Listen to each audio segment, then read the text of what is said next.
빨간 마후라는 하늘의 사나이. 제일 높은 곳에서 가장 낮은 곳까지 우리가 수호한다. 미군이 500번 실패한 작전을 한국 공군이 14번 만에 성공시키다. 네, 자랑스러운 우리 군 노래로 건군 76주년인데요. 10월 1일이 바로 국군의 날이죠.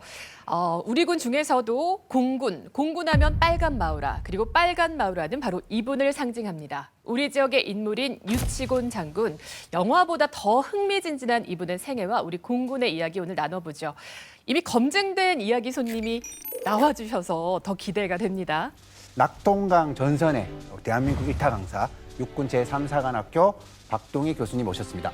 아무리 생각해도 칭찬 남이해야 제맛이 아니까 육군의 눈에서 공군을 오늘 한번 잘 칭찬해 보겠습니다. 와. 6.25 전쟁 때 예. 정말 공군이 얼마나 잘 활약했는지 다 같이 한번 이야기 나눠보겠습니다. 예, 그리고 또 한 분의 초대 손님은 진짜 빨간 마우라 탑건이십니다. 네, 안녕하십니까. 저는 11전투 비행단 110대대에서 F-15K를 조종하고 있는 김유준 대위입니다. 반갑습니다. 원래 이제 11전투 비행단이라고 해서 우리는 이제 뭐 굉장히 좀 낯설 수도 있지만 대구 시민이시라면 K2 그러면 다 알거든요. 네, K2는 6.25 전쟁 당시 이북 5도를 포함한 군사공항 시설들을 비행장을 부를 때 사용했던 코드입니다. 전시에 사용했던 코드로서 K-사이트라고도 불리며 현재는 폐쇄된 시설이 많아 사용되지 않고 있습니다. 김해공항 K1, 대구공항 K2, 오산기지 K55 등이 대표적이고 저희는 K2 대신 제11전투비행단 혹은 11B라고 부르고 있습니다. 예, 제11 전투 비행단이 또 중요한 게 오늘 이야기의 주인공 유치곤 장군이 이제 근무하셨던 곳이죠? 네, 그렇습니다. 1958년 제11 전술 비행 전대장으로 근무하셨습니다. 우리 지역 출신이시자 제가 근무하고 있는 제11 전투 비행단에 계셨던 유치곤 장군에 대해서 오늘 제가 잘 한번 소개해 보도록 하겠습니다. 네. 그래도 이 또 전쟁사 하면 육군 제3사관학교 아닙니까? 감사합니다. 칭찬해 주셔서. 오늘 한번 겨뤄보자는 겁니까? 저희가 6.25 전쟁 열심히 연구하고 있고요. 생도들에게 가르치고 있는데 결국 6.25 전쟁 했을 때 꼭 지상군만 싸운 게 아니라 네. 우리 공군, 해군들의 활약도 있었어요. 그래서 저희도 그 부분을 같이 항공전사, 해전사라 그래서 가르치고 있습니다.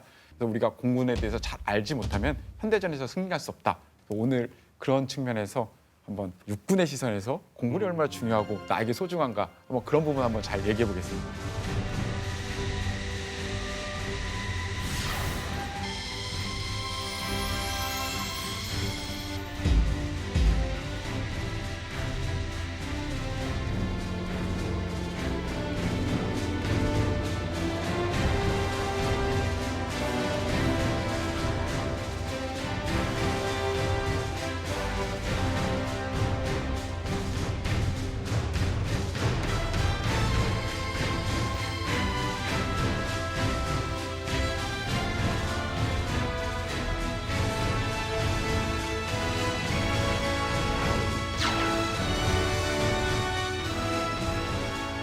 오늘의 주제가 우리 지역 출신 유치곤 장군입니다.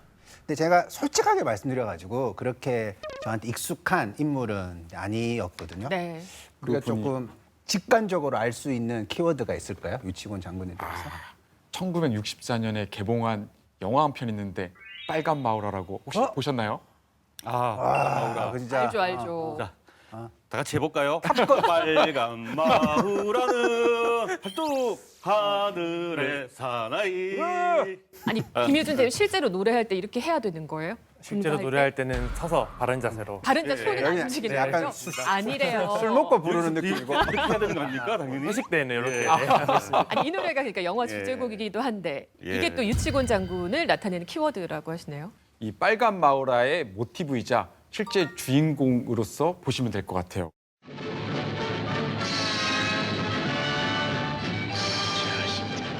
마, 무서우냐?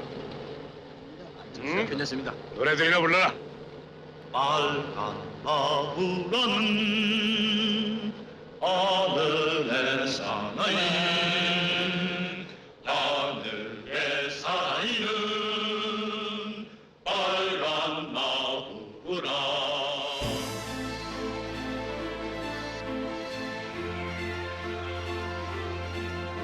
이런 거나 먹고 나간 적을 뭐 때문에 들고 계십니까? 부탁하니 조심해서 해라.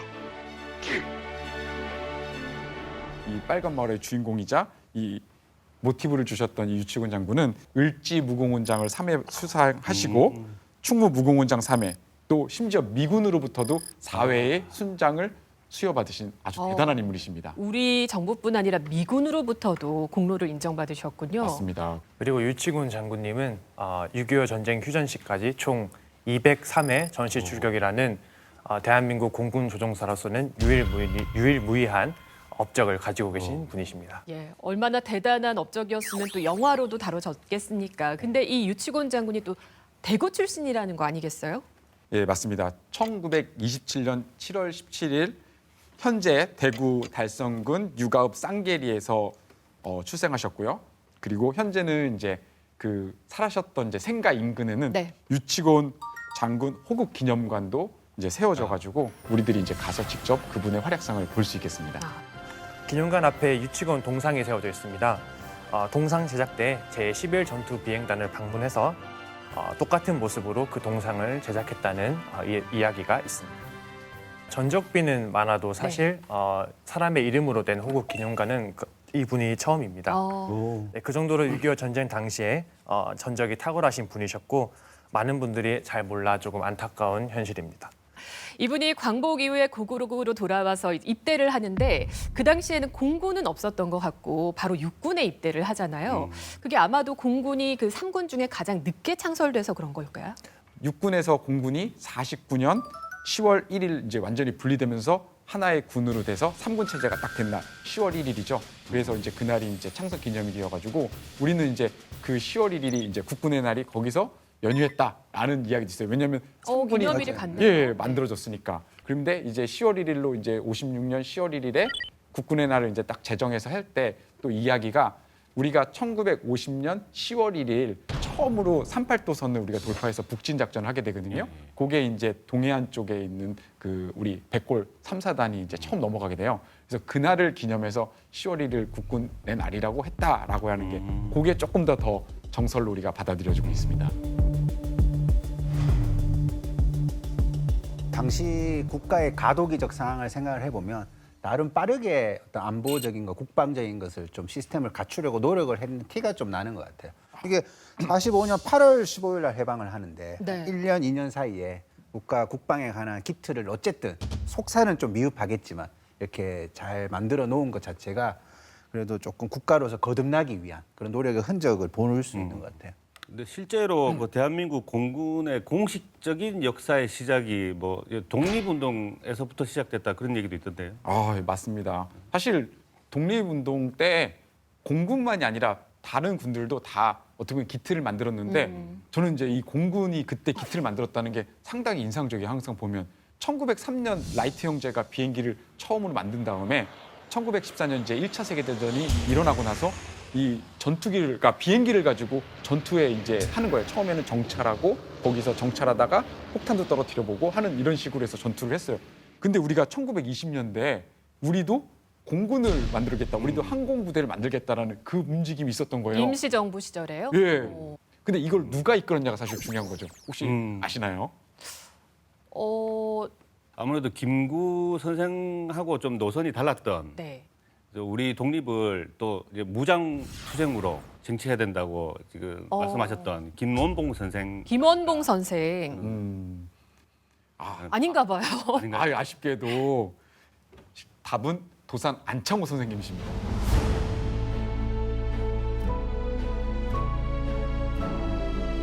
안창호 선생님께서 1920년대 대한민국 임시정부에서 비행대를 우리도 만들어보겠다라고 해가지고 항공기와 조종사를 확보하려는 노력을 처음에 하셨습니다. 정말 진짜 선구적인 일이라 할 수 있겠습니다. 그리고 나서 이제 우리가 또 실질적으로 또 행동으로 보여주신 분이 대한제국군 장교 출신인 그 독립운동가 노백린 선생님께서 1920년대 미국의 윌로우스 비행학교를 설립합니다. 물론 아쉽게도 그 당시에 대홍수 자금 문제 여러 가지 난관이 그쳐서 네. 1년 만에 문을 닫은 좀 아쉬움은 있지만 우리가 광복군 내에서도 공군을 만들어 보겠다는 그런 노력들을 당시 했다라는 사실들을 오늘 알 수 있겠습니다. 당시의 상황을 생각을 해보면 정말 담대한 구상인 거죠. 왜 그러냐면 그때는 뭐 기차 타본 사람도 몇 명 없던 시절이에요. 그랬겠죠. 근데 정말 본질을 깨트려 보기 시작을 하면 가장 중요한 것을 미루지 않는 그런 어떤 노력들이 굉장히 보이고 결국 이런 어떤 연료가 있었기 때문에 해방 이후에 그런 것들이 빨리 만들어지는 그런 불씨가 되지 않았을까 이런 생각이 듭니다. 근데 3군 중에 그래도 공군이 가장 늦게 이렇게 창설된 이유는 있을까요? 공군이라는 거는 비싼 비행기가 있어야 되고 아, 훈련도 받아야 되고 네. 그럼 너희들 그거 가지고 뭐 비행기 너 있니? 비행기도 없고 조종할 수 있어? 조종할 수 있어? 없고 이런 상황이다 보니까 되게 힘든 거죠. 네. 비용이 엄청나게 많이 들어가는 거예요. 그럼에도 불구하고 그 공군을 창군하신 그 원로 멤버들 우리가 총 7분을 정도로 우리가 알고 있는데 뭐 이름만 한번 나열하면은 이근석, 최용덕, 김정열, 장덕창, 이영무, 박범집, 김영환 이런 그 창군 원로분들께서 노력하시고 또 해군이셨던 손원일 제독도 많은 지원을 해가지고 육군으로부터 그래도 분리돼요. 네, 그렇습니다. 말씀해 주셨던 것처럼 공군이 창군 당시에는 1,100여 명의 병력과 그다음에 약 20대 비행기, 그때 당시에 비행기는 L4 그리고 L5 그래서 연락용 경비행기였습니다. 지금 저희가 이제 취미로 비행기를 조정하시는 분들이 사용하는 프로펠러가 달린 그런 우웅하면서 날아다니는 그런 비행기입니다. 경비행기 말 그대로. 네, 예. 그렇습니다. 그리고 그 항공기조차도 노후화된 항공기여가지고 시동을 걸려면은 경운기 프로펠러, 네, 경운기 시동 잘 안 걸릴 때 당기지 않습니까? 우르릉 네. 위에서 누가 밀어주지는 않죠. 그 정도는 아니었는데, 근데 대신 그런 거와 비슷하게 어느 정도 동력이 필요해서 프로펠러를 발로 차가지고 네, 이렇게 당기는 것처럼 그런 식으로 프로펠러를 발로 차서 시동을 걸고 할 정도로 하늘만 나는 비행기. 네, 그렇습니다. 예. 공군의 비행기라고 할 수가 없는데요. 그래서 당시에 이제 우리도 그 전투기 전투할 수 있는 비행기를 달라 해가지고 이제 했는데 미군에서 또 거절하는 거죠. 그 창군 초기에. 그러니까 국민들 이제 성금 모금 운동을 해요. 그런 식으로 우리 국민들이 또 하나로 뭉쳐서 3억 5천만 원 정도를 또 모아요. 그 당시에. 우리 비행기를 드리기 위해서요. 예, 전투기 우리도 사자. 네. 근데 또 우리가 돈 주고 살려고 해도 안 팔아요. 그거를 이제 캐나다에서 이제 그 퇴역한 그 훈련기, 고등 훈련기 T6를 우리가 이제 우리 돈으로 이제 10대를 구매하게 되죠. 그게 이제 우리는 그걸 들어와서 너무 자랑스러운 거예요. 그래서 그때 당시에 우리 대통령께서 이제 해서 건국기라고 명하자. 이름도 붙이고. 예.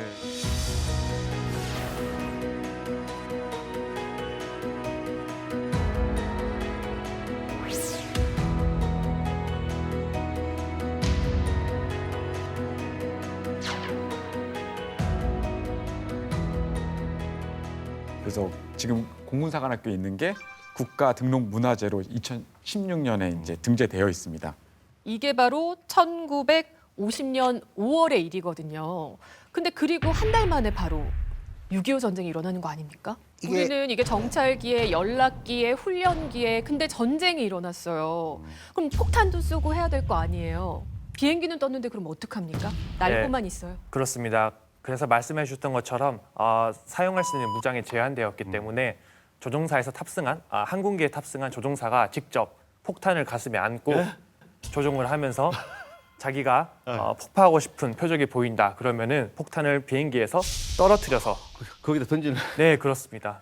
그렇게 완전 해서 수동이네요, 수동. 네, 그렇습니다. 야. 진짜 하늘을 나는 어찌 보면은 수류탄을 하늘에서 던진다 이 정도밖에 네, 기능을 못하는 굉장히 열악한 환경이었습니다. 그 정도로 열악하다 보니까 우리가 이제 이승만 대통령이 무초대사한테 이야기를 해가지고 또 무초대사가 메가더 장군한테 이제 또 전달을 하죠. 그래서 우리한테 이제 전투기를 달라. 이제 요 이야기인데 그 과정 속에서 이제 허락을 해요. 그래서 1950년 6월 26일 야간에 여의도 비행장에서 이제 우리 10명의 공군 조종사분들이 초창기 조종사분들이죠. 그분들이 일본 규슈로 날아가요. 내렸더니만 비가 계속 오는 거예요. 기상이 안 좋아요. 기상이 안 좋아요. 네. 왜냐면 훈련을 짧게라도 받고 그 다음에 비행기를 가지고 전투기 가지고 이제 여의도로 돌아온다. 요게 임무였거든요. 네. 와, 근데 이게 비가 오니까 5일 동안 계속 훈련을 못했대요. 그러다가 전황이 너무 안 좋은 거예요. 왜? 우리는 지금 계속 밀렸습니다. 그렇죠. 1950년 6월 28일 되면 서울을 북한에게 내주고 그다음에 계속 밀려 내려오니까 상황이 안 좋으니까 비가 그치자마자 30분 정도 대부분 그 정도만 타봤대요. 그리고 나서 30분 타고 그거 몰고 항구로 들어오는데 네. 원래는 여의도로 들어오는 게 목표였거든요. 그런데 웬걸 와보니까 없잖아요. 어디로 들어오냐? 우리 동네죠? 대구로 들어오고. 예. 우리 공군 최초의 전투기가 그래서 대구에 이 대구 우리 비행장에 가장 먼저 도착했다라는 얘기네요. 상상이 되십니까?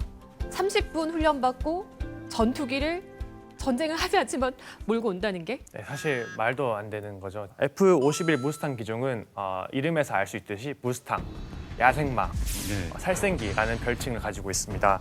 당시 다른 기종에 비해서 보다 고속으로 비행을 할 수 있었으며 장시간 채공이 가능한 연료 탑재를 하고 있어 다른 항공기보다 우수한 장점이 있었지만 반면에 기동 안정성이 좋지 못하여서 1대1 교전 전투에서는 굉장히 불리한 항공기였습니다. 그리고 기동성이 좋지 못하니까 조종을 하는 와중에도 항공기가 이상 자세에 들어가거나 혹은 실속에 걸리거나 이런 위험한 상황들이 많이 나타났으며 그럼에도 2번만 운행하고 일본에서 한국까지 가지고 오신 것은 분명 어려움이 많았을 것입니다. 네. 말씀하신 것처럼 목숨을 걸고 비행을 하신 것입니다. 일단 가지고 오는 것도 참 놀랍지만 당장 전투를 해야 된단 말이에요. 이 전투기로. 그건 더 어려운 일 아닙니까? 그래서 결국 이제 대구 비행장 온 시간이 이제 7월 2일 날 이제 도착을 하고 7월 3일에 이제 바로 이제 출격을 시작합니다. 그리고 심지어 다음 날은 첫 조종사 이제 전사가 이제 나오게 되는데 결국에. 그 정도로 이제 사실 베테랑 조종사도 이제 그렇게 됩니다. 그러다 보니까 초창기에 이제 미군에서도 6146 이제 군사 고문단을 이제 파견하게 됩니다. 우리 대구 기지에. 그래서 이제 딘 헤스 당시엔 소령이고 대령으로 예편하신 분인데 이분이 이제 우리 공군들을 오랫동안 이제 도와주게 됩니다.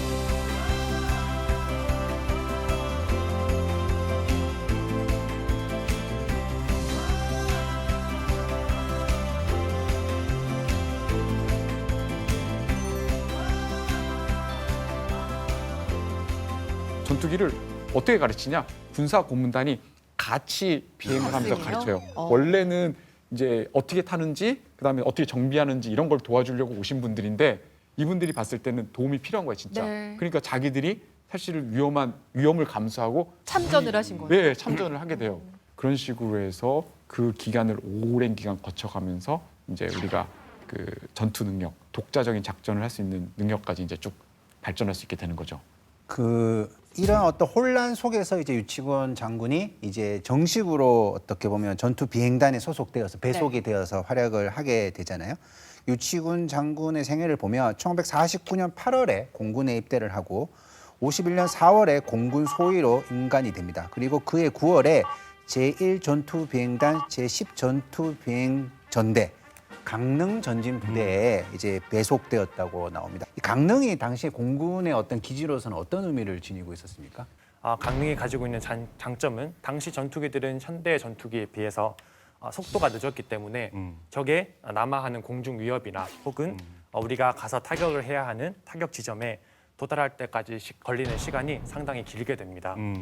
그래서 적을 폭격하거나 적의 위협에 대해 대응하는데 지리적인 위치가 상당히 중요하였습니다. 그렇기 때문에 상대적으로 전방에 전선과 근처에 위치하고 있는 강릉 기지가 지리적으로 중요한 역할을 하고 있었습니다.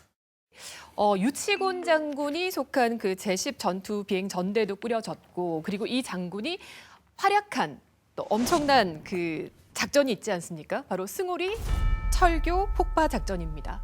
평양 승우리 철교는 평양 동부 10km 지점 대동강 지류인 남강에서 설치된 철교로서 중국으로부터 평양까지 수송된 보급 물자를 중동부 전선으로 수송하는 북한군 후방 보급로의 전략적 요충지였습니다. 이곳을 1952년 1월 15일 유치곤 장군 외 5명이 전투기 F-51 무스탕을 타고 직접 폭파한 것이 바로 승우리 철교 폭파 작전입니다. 그게 당시 상황에서 우리가 배웠잖아요. 네. 제가 이제 52년 1월이니까 50년 6월 25일 날 전쟁이 났고 이제 해가지고 이제 10월 1일 날 다시 북한으로 와서 압록강까지 가다가 일사후퇴를 하죠. 그 다음 맞습니다. 그 다음부터는 무슨 일이 있었죠? 정말 중요한 말씀이세요. 이 6.25 전쟁을 가르치고 공부하다 보면은 사람들이 어디까지 전투를 하냐면 우리 51년에 다 끝낸 줄 아는 사람도 있어요. 맞습니다. 그렇죠. 전쟁은 3년으로 알고 있는데 네. 그 뒤에는 아무것도 몰라요. 예, 그냥. 아무도 몰라요. 그 이후부터는 이제 1951년 7월 10일부터 이제 휴전회담이 시작되잖아요. 정치적인 거, 국제적인 정세도 같이 맞물려 가지고 대규모의 작전보다는 이제 전략적인 지점에 대한 폭격을 통해서 전쟁에서 우리가 유리한 고지를 취하겠다 이런 거거든요. 그래가지고 이제 철교, 도로, 그다음에 다리 뭐 이런 것들 적의 보급품이 지나가는 것들을 공격하는 위주로 하거든요.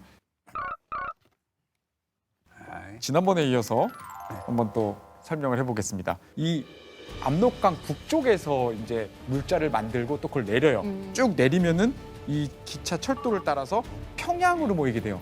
평양은 모든 거가 집중되는 그러한 곳이라고 보면 되고요. 이 평양에서 이게 북남북으로 발달된 도로들과 철도는 있는데 동서로 발달된 철도는 거의 없어요. 도로가 지금도 마찬가지죠.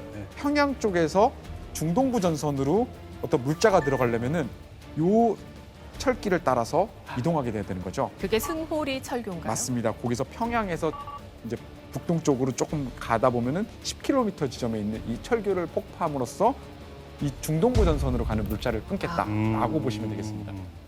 근데 미군이 일찌감치 수백 차례 시도를 했는데 성공하지 못했잖아요. 예.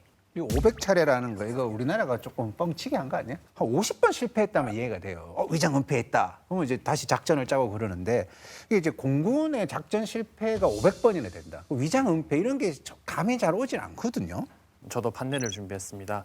네, 사실은 1952년 12월에 미국 승호리 철교 폭파를 처음 감행을 하였고 사실은 미국 제5공군이 승호리 철교 폭파에 성공한 바가 있습니다.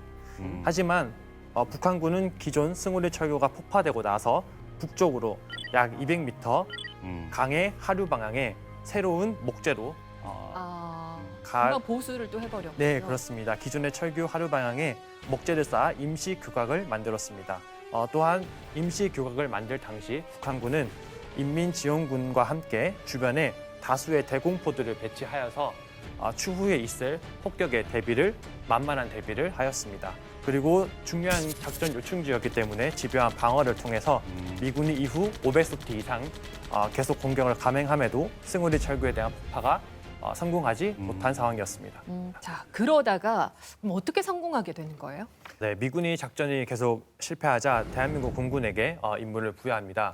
1952년 1월 12일 김두만 소령을 편대장으로 한 F-51 무스탕 전투기 5대가 첫 출격을 하였으며 그날 오후 윤응렬 대위가 이끄는 3기 F-51 무스탕 전투기가 재출격하여 미 공군의 전술과 동일한 고고도 투하 전술로 무장 투하를 시도하였으나 성공했어요? 실패하였습니다. 오, 추가로 설명드리자면 고고도 투하란 미군이 사용하던 고고도 투하란 전투기가 8,000피트 약 2.4km 상공에서 강하하여 3,000피트 약 1km 지점에서 폭탄을 투하하고 다시 회피 조작하는 전술이 되겠습니다. 탑건 매버릭의 그 전술이죠. 네, 그렇습니다. 그 네. 전술이죠.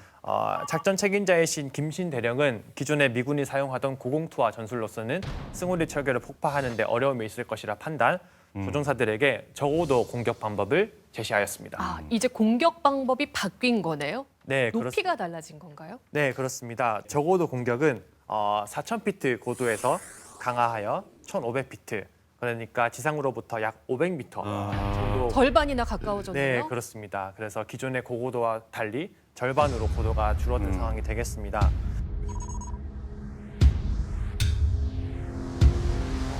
제가 생각하기에는 이게 3일간의 간격 있잖아요. 네. 엄청나게 많은 회의를 한 거예요. 그리고 처음에 출격하신 분들이 당연히 이제 그때의 상황들을 정확히 설명해 주실 거예요. 아마 김유준 조정사님은 더 잘하실 거예요. 처음에 한 분들이 지형 설명이랑 그다음에 당시 대공포 위치도 다시 한번 또 확인해주고 그다음에 아주 회의를 많이 해서 자 이번에는 저공으로 우리가 초저공으로 한번 들어가 보자. 요거까지 짜고 그다음에 다시 2개의 편대를 각각 3명으로 구성된 편대를 짜서 6분이 이제 1월 15일에 이제 출격을 하시게 되는 거죠. 그래서 이제 대공포가 이제 쏘는 곳부터 이제 타격을 할 거고 그다음에 그게 제압이 된 상태에서 어느 정도 이제 안전이 확보된 상태에서 다시 또 들어가서 폭탄을 투하하는 식으로 해서 이제 저고 피해를 할 거예요. 지금 이 기종이 F 기종이에요. 전투기라는 거죠. 그렇죠. 그래서 사실 급강화 폭격기랑은 전혀 달라요. 그래서 급강화 폭격기의 대명사가 뭐 제로기랑 그다음에 슈트카 네. 2차 세계대전 때 독일. 이제 독일이 썼던 거 그런 거 같은 경우는 기체가 좀 더 가볍고 그래가지고 내려갔다가 올라오는 게 훨씬 쉬워요. 그리고 그렇게 제작이 돼 있는 거고. 근데 이건 무스탕은 어땠어요? 기체가 무거워요. 음. 그래서 내려갔다가 다시 올리는 게 쉽지 않대요. 근데 탑건 영화 보는 것도 뭐 똑같아요. 느리고 또. 느리고 네. 무겁고 그래가지고 안 바뀌고 또 폭탄 투하도 문제가 지금 이제 내가 그 파편에도 맞을 수 있지만 이 폭탄이 떨어질 때 우리가 이게 날아가면서 떨어지는 거잖아요. 그러니까 폭탄이 이게 지금 현재는 되게 가까이 붙어 있어요 기체랑. 그러면 기체 그냥 떨어뜨렸을 때 기체를 그냥 받아버릴 수가 있어요. 그래서 그런 여러 가지 상황에도 불구하고 그거를 결정하고 그날 출격하고 자기의 목숨을 내놨다는 거예요. 그러니까 미군 같은 경우가 왜 이거 안 할까? 우리보다 더 잘할 텐데, 네. 더 많은 경험도 있을 텐데 자기 목숨이 더 중요하거든요. 예, 예. 근데 우리 대한민국, 우리 조국을 지키겠다라는 그 신념으로 내 목숨을 내놓은 거죠. 사실 그래서 이 6분이 이게 한 작전 자체가 상당히 어려운 작전이었고 그 어려운 작전을 성공시켰다고 보시면 될 것 같아요.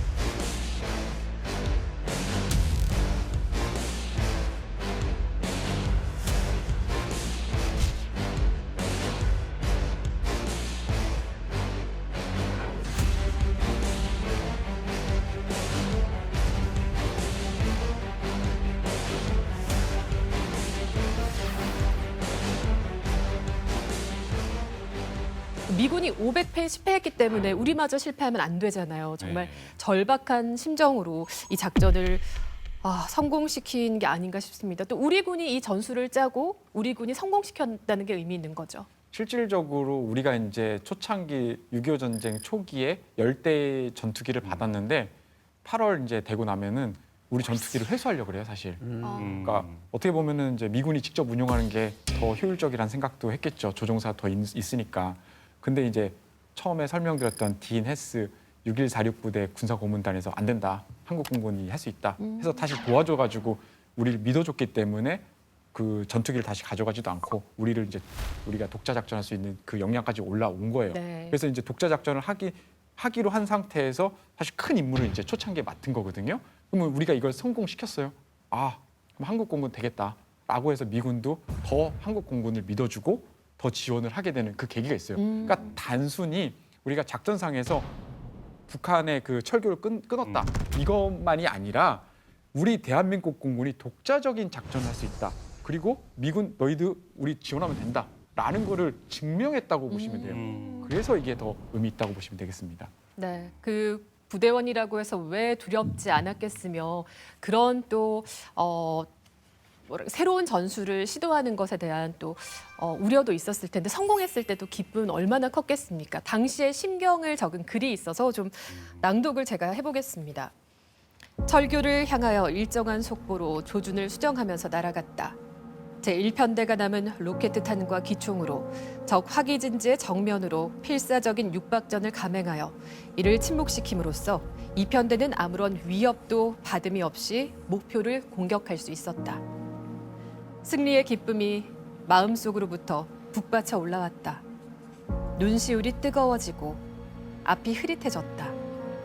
돌아서면 기쁘게 맞이해줄 편대장과 전우들의 모습을 머릿속에 그리면서 혼자 즐거웠다. 산돼지들 돌아가자 하는 의기로 양양한 편대장의 목소리가 들려왔다. 이 짧은 내용이지만, 그러니까 되게 저는 이제 어떤 생각을 받았냐면 현대전의 그 맥락을 다 담은 것 같아요. 그냥 막 무자비로가 싸우는 게 아니라 작전을 따서 수행을 해서 우리는 다시 돌아올 수 있다라는 그런 어떤 가장 기본적인 것을 담고 있는 것 같고, 네. 네, 역시 그 성공했을 때 서로 책임감의 어떤 임무를 완수했을 때 그 뿌듯함 이런 것들을 우리가 조금 뭐라 그럴까 실시간으로 느꼈다고 할까 그런 것 같아요. 저는 그 아나운서님이 읊어주시는 게 굉장히 이제 숭고하고 절절한 마음이 이렇게 전달되다가 좀 찬물을 끼얹으면 안 되는데 이 산돼지들이 뭡니까? 갑자기 중간에 뒤에 산돼지들 산돼지들아 돌아가자 이렇게 그러는데 편대장 목소리가 들려왔대요. 이 편대 아닙니까? 네, 산돼지는 당시 유치곤 장군의 콜사인입니다. 콜사인이 네. 어떤 거예요? 네, 콜사인이란 조종사들이 공중에서 전투 중 교신을 할 때 사용하는 또 하나의 이름으로서 조종사의 개성을 담아내는 제2의 이름이라고 할 수 있습니다. 보시다시피 저도 여기 왼쪽에 콜사인으로 루키라고 이렇게 루키. 네, 적혀 있습니다. 지금 신인이세요? 그래서 콜사인은 한 번 정해지면은 계속 네. 가야 되기 때문에 네. 바뀌지 않기 때문에 제가 신인일 때 만들어졌던 콜사인이 지금까지 알고 만드셨어요? 되고 바꿀 수 있습니다. 없다는 처음에 거? 잘 정해야 되겠네요, 그러면은. 아니, 근데 고생을 본인이 하니까. 정할 수 없고 담당하는 그 교관이 보통 이렇게 정해줍니다. 너무 멋있는데 루키 처음에는 너무 괜찮은데 나중에 참모총장 됐는데 루키 야 루키 나와 그러면 언제나 근데 소신을 잃지 않겠다는 처음에 또 베테랑이라 못 줬거든요. 아주 겸손한 네, 네. 그런.